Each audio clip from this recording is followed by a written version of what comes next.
What's up, everybody? I'm Mckenty. This is my second channel, and this is your home for my Twitch highlights and my podcast. So if you like this and you want to see more of that and you want to join the live streams, there's a link to that in the description of this video. And with that out of the way, let's get into it. Hey dudes, are you ready to? Very important that those are the first words ever said on this live stream. Yes, my first stream ever. Where shall I start? I have quite a few here. This one is from a channel called Hipster Black Metal. They made this one about me, and let's see what it is. Sorry about that. I'm allergic to nerds LARPing in their basement. I like this new generation of music. Mother of God, it's all toilet sounds. Funny thing about Zoomies is my good friend's dad, when I was a kid, started Zoomies. I am a huge fan of Zoomies. But anyway, let's see what else he has. Everybody, I'm Mckenty. This is the Rock MBA, and today... Soy boy. Today, I'm here with a video that I never thought I would make.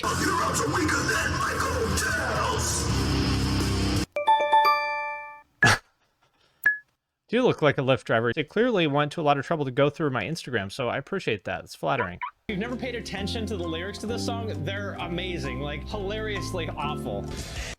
So this person's upset that I didn't list every black metal band. As usual, I think it's very interesting how a lot of these metal types, or I guess these like genre pedant types in general, they want you to list every single band from every single era. You know, and what's funny about that is, like, they already know who these bands are. So why do you need me? If you already know that the following 10 bands were important, why do you need me to tell you that? There's unfortunately a lot of misogynist stuff in this genre, which I really can't stand. And I want to be super clear that I definitely do not support any of that. So if there's a band that you don't hear me mention and you're wondering why, that could be the reason. So... you know what? All that might not even bother me if the black metal fan base wasn't so notoriously shitty. And I think that even most black metal fans would agree with me on that one. Of elitism in the music community. It's a topic that got me thinking. One of the journalists allowed. Yeah, I feel like this video was off to a good start, or at least relatively speaking, and then they just, like, stopped putting any effort into it at all. Journalists allow me, because he was writing an article on the existence of elitism in ambient music specifically. It's actually a very good article, so do get a chance to cover it. Loud and quiet, do that. It's the album that most people seem to like, and I don't hear people talk about them that often. It's the album that most people seem to like, and I don't hear people talk. Oh, he got me. He got me. People, you said nobody talks about this thing, and yet a person has talked about this thing. Checkmate, Mckenty. You know what? I think my black metal video was good. I don't watch my videos after I put them out, really, but watching his little highlight over here, I said, you know what? I did a good job on that one. I stand by that. This video has 3,000 views. As far as I know, even black metal fans don't like this stuff very much. What you just said is one of the most insanely idiotic things I have ever heard. It's a good meme. I should use that. All right, well, there we go. I'd say they got off to a decent start. You know, they tried, but really, starting about 3 minutes into this one, I feel like they just kind of lost some steam and kind of didn't have anywhere to go with it. So there we go. That's the first one. This one is 35 minutes long. I don't know if I can... I don't know if I want to watch that whole thing. 25 minutes, Jesus. The Rock MBA has terrible taste. I know nothing about this. This is from a channel called Kodaka.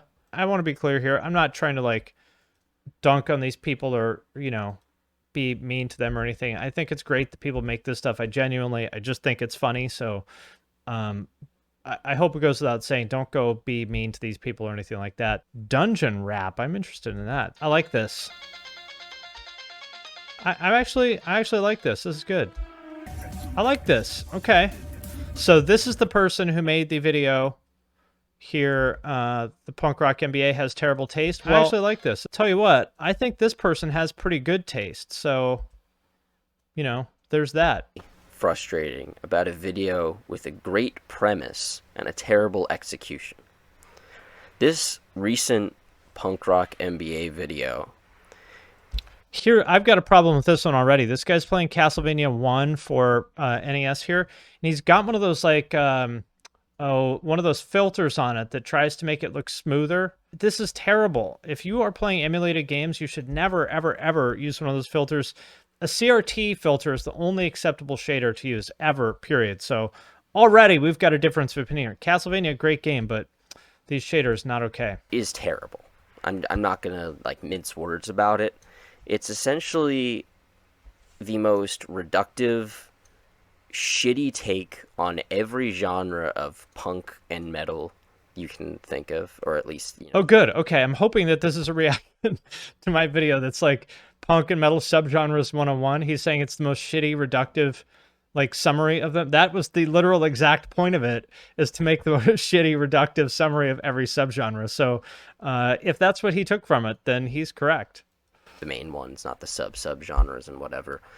And almost every take he has is about 30 seconds of describing the music, giving the audience or the fan base some sort of stereotype. And That's true. That's right. Exactly. Exactly. Yes, you were correct. It has no content. There's He's nothing right. deeper Yes. than that. It is And 20 you minutes think of with a video stereotypes. that's From the chat here, I feel like this guy's proving the importance of a script when making videos. Very true. Or at least editing yourself afterwards. And I think its longevity is pretty impressive. That bands like Black Flag are still relevant 40 years after they started.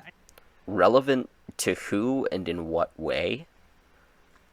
This seems like a really random example, to be honest. I don't really see it. I mean, sure, people still like Black Flag. I mean, that's yes, that's it. I think probably Black Flag are, in terms of like punk and hardcore, probably one of the lesser appreciated bands from their time.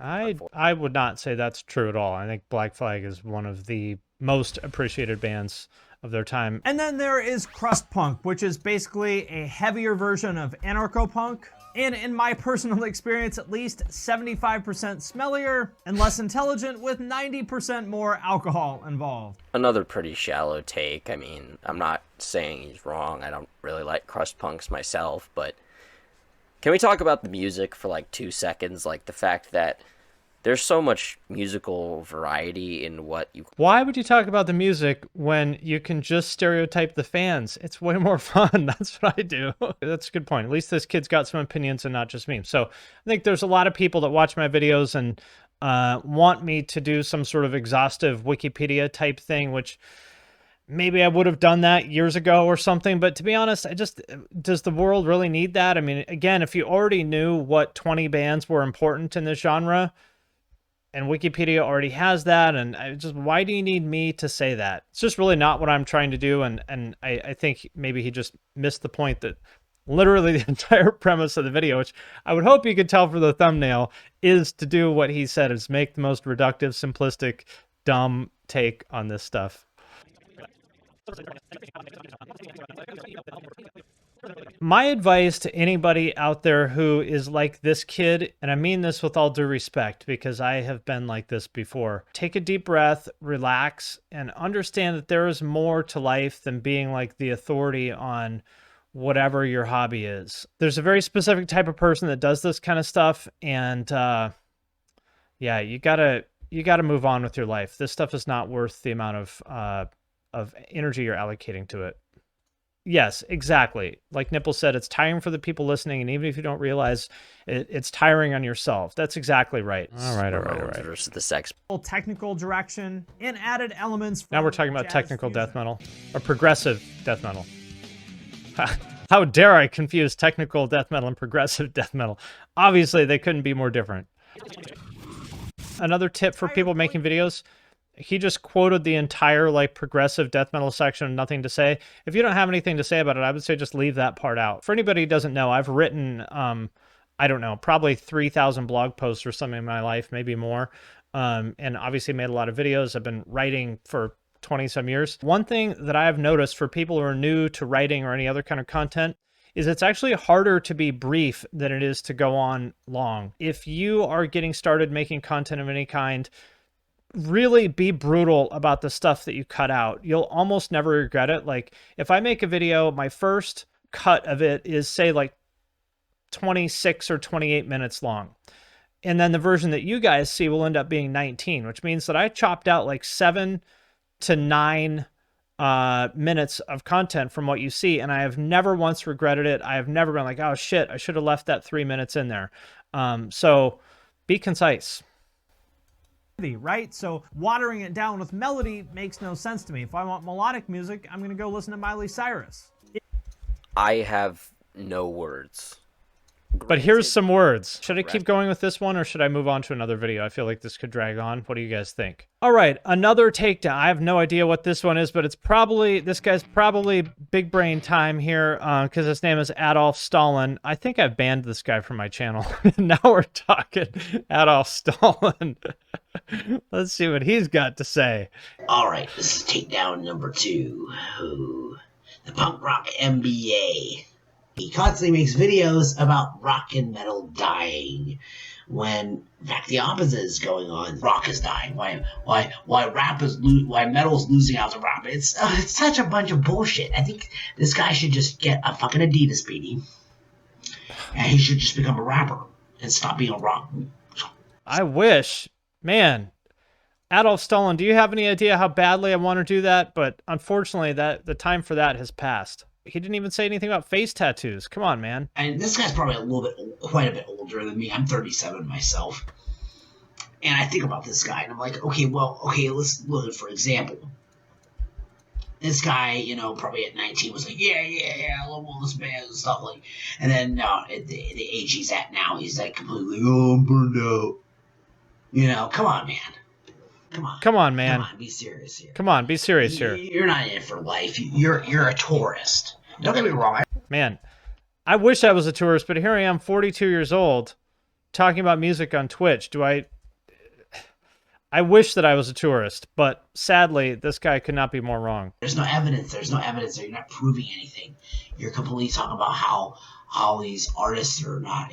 The Billboard 100 does not equal digital plays or people buying records en masse. I mean, metal was made for vinyl. Vinyl is outselling CDs now, and metal has been made. If you actually look, let's look here. Let's see if we can find this. Not the bright green here. See, it's this like pea green.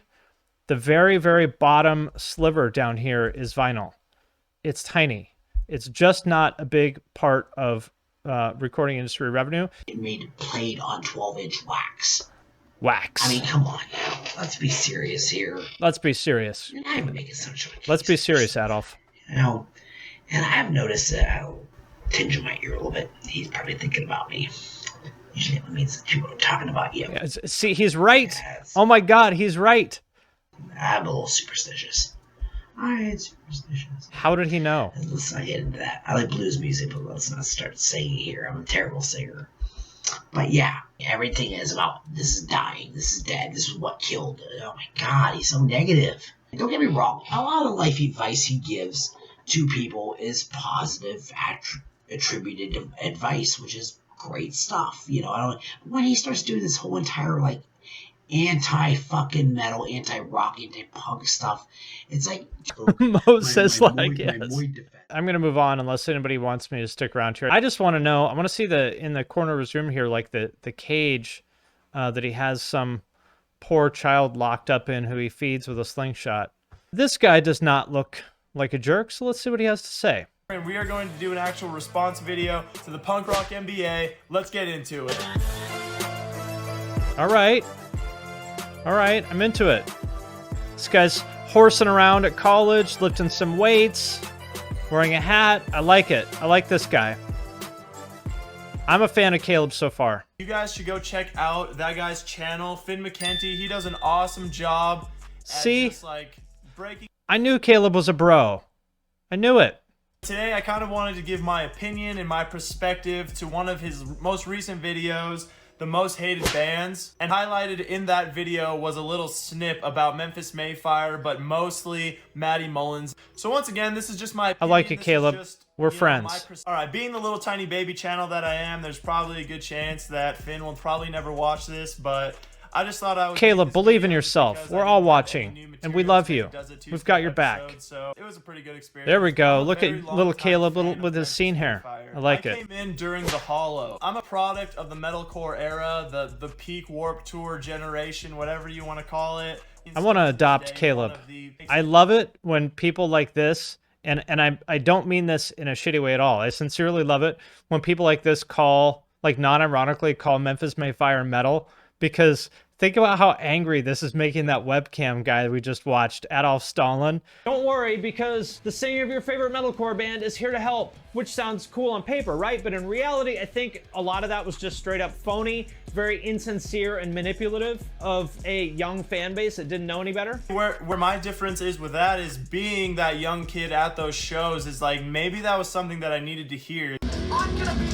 Yeah, I mean, he's right. Like, this is a valid point, you know, that when they say stuff like that to a 14-year-old, that is going to help some of them. And that may be something that some of them do need to hear. And I respect that.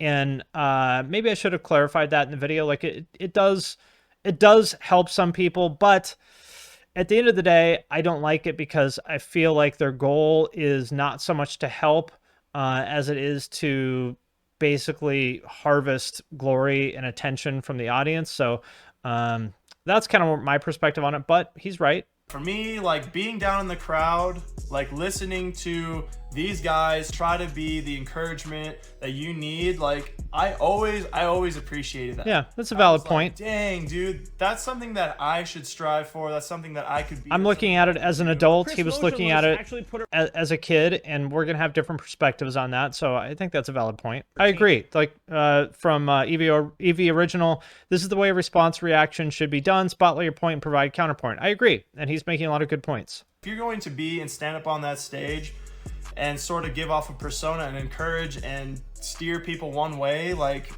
dude, it's just inevitable. People are going to be looking up to you no matter what. This is a good point. I kind of agree that it's a little bit stupid and phony, but at the same time, like, that was stuff that I did appreciate hearing.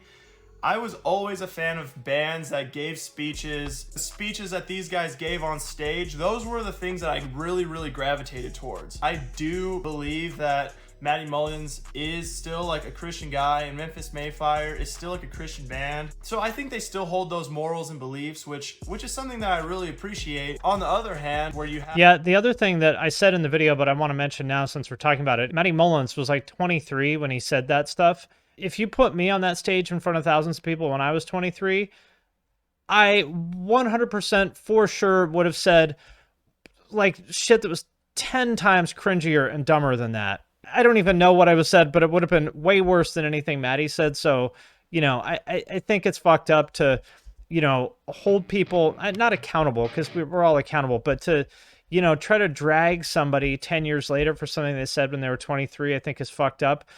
So I want to make it clear that, you know, I'm not doing that. Did Matty Mullins really just say all that stuff because he's like, yo, I got big balls, dude. I could say what I want on stage. Like, oh, dude, I don't know now, man. Finn's always like making me think. Up to this, I'm happy to hear that. You know, there's always times where I could have said things better or differently. I'm not always right, but if a video like that can just get people to think about these things, whether they agree with me or not, then I'm happy. And you know, the kind of things that Caleb's saying here, it makes me really happy to know that there's people out there who react this way to my videos. I think Matty Mullins did say some stupid stuff on stage. Back there, I think he sounded a little... And that's okay. We all say dumb stuff, and I think we should all have the ability to be forgiven for that. I think it's an unfortunate thing. Now, like, lots of times I bring up some artist, you know, and people are like, oh, I hate that guy because he said X 12 years ago, or he did X 12 years ago. And I don't mean anything like problematic. It's like, oh, well, they kicked out this guitarist because of blah, blah, blah, some trivial thing. It's like people hold these things, hold the smallest things against each other for like decades, and it's fucked up. And like, we have to, like, do we want to live in a world where you can never be forgiven for something like, you know, minor that you did? Obviously, if it's something truly problematic where you've victimized someone, that's different. But saying something dumb on Warped Tour 11 years ago, like, we can't hold that against people forever. This is a really cool video. It makes me happy. This is a really good reaction, I think. I get so much like nasty hateful comments every day, or just people being pedantic and arguing about dumb shit that doesn't matter. And I don't see stuff like this very often. And when I do, it makes me really happy. This is like exactly like, this is the whole goal of what I wanted to accomplish with this channel, is to just start conversations like this. So it makes me really happy that he did this. And yeah, that's cool. That made me really happy. Now let's talk something that's probably not as cool. Prog Isn't Music rant.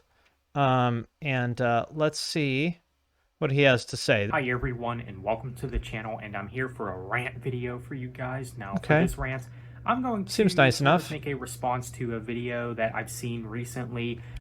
Okay, I went into this from that first frame and the title and stuff. I was expecting like level 9 hate, but so far I feel like he's probably not that.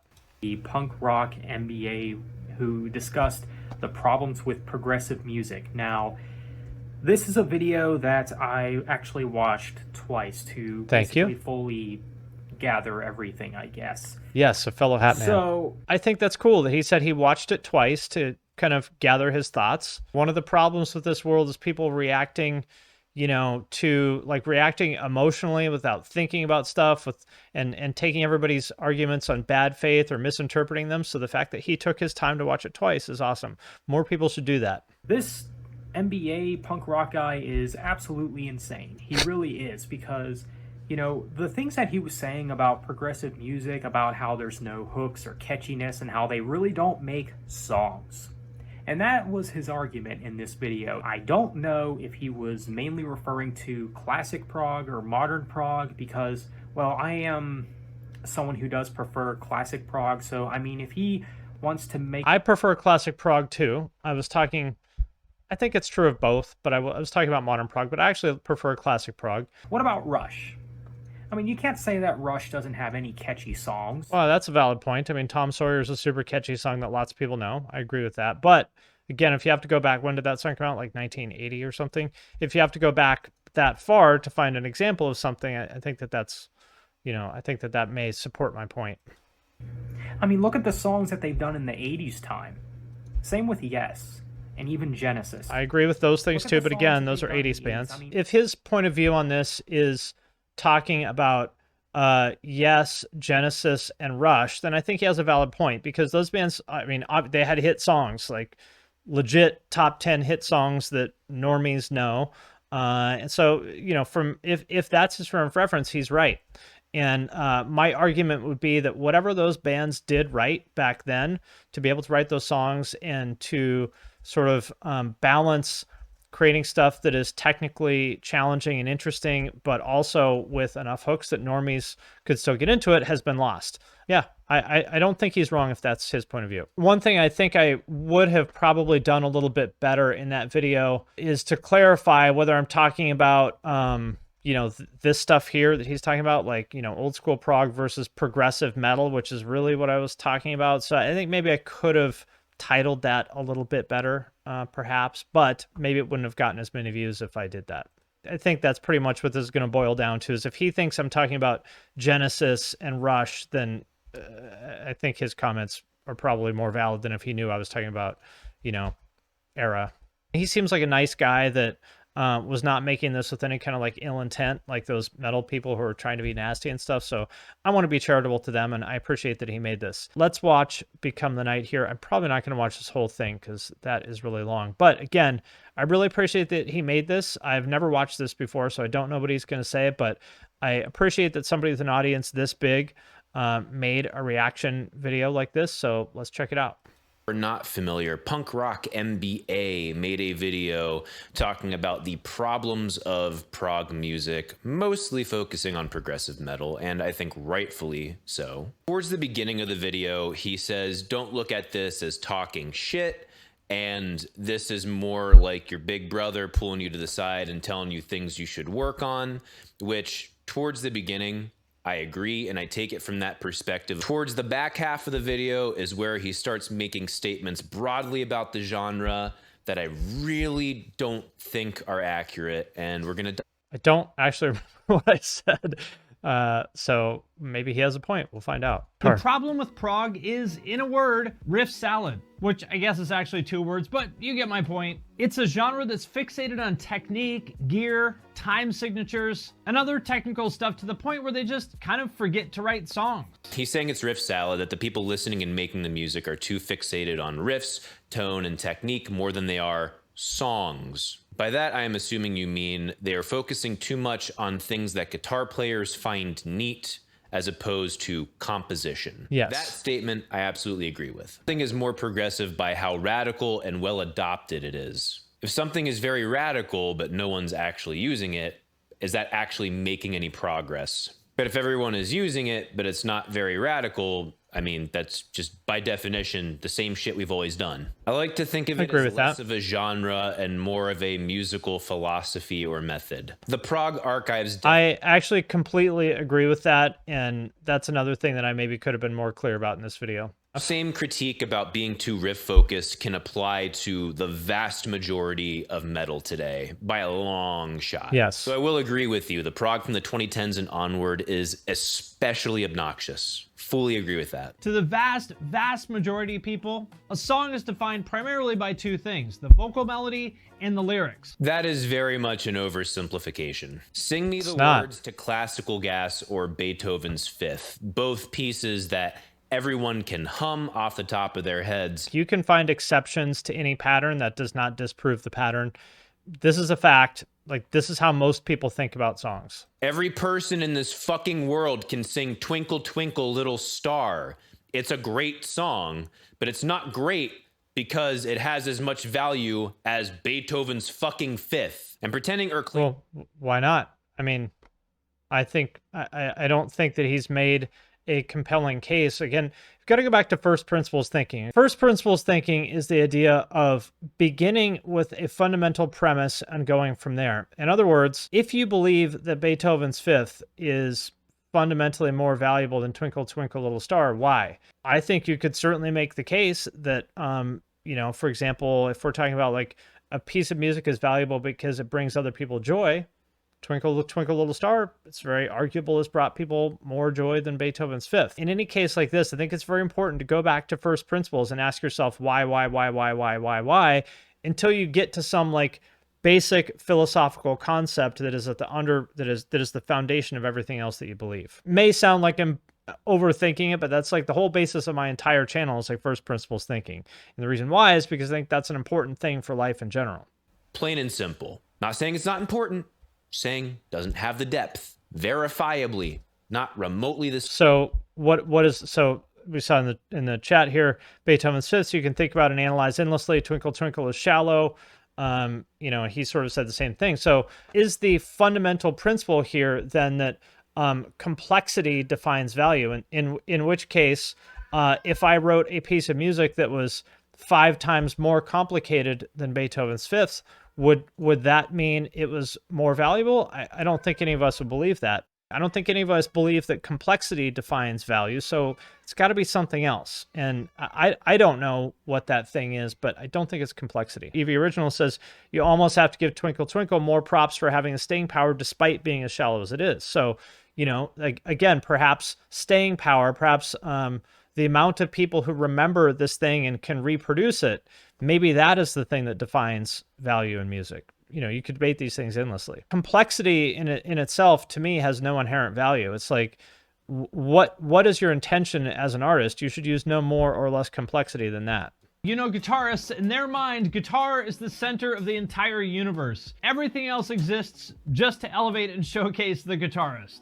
They're almost like pathologically incapable of writing a song where the guitars aren't the focal point of everything. Agreed, but don't leave drummers out of this one, my man. In the gent and metalcore scene, they are just as bad and obnoxious as the guitar players. I promise you. The fact that Van Halen was such a huge band and had that kind of mainstream success is what made Eddie Van Halen such a transformational figure and enabled him to do so much for guitar and guitar music in general. And that is what I argue prog actually is. Eddie Van Halen I agree. is more prog than Dream Theater, yes, in my opinion. I agree. Let's kind of my whole point, is that I don't actually think that so-called progressive music is actually progressive. How many people got into guitar because of him? And would they have ever discovered him if he took the easy way out of just writing nerdy fusion songs? Saying that writing nerdy fusion songs is the easy way out is bullshit.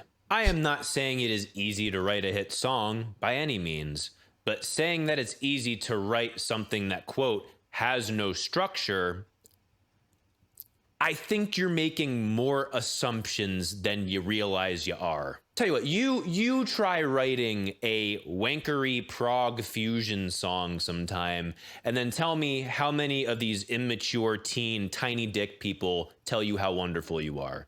Go ahead, I challenge you if it's so fucking easy.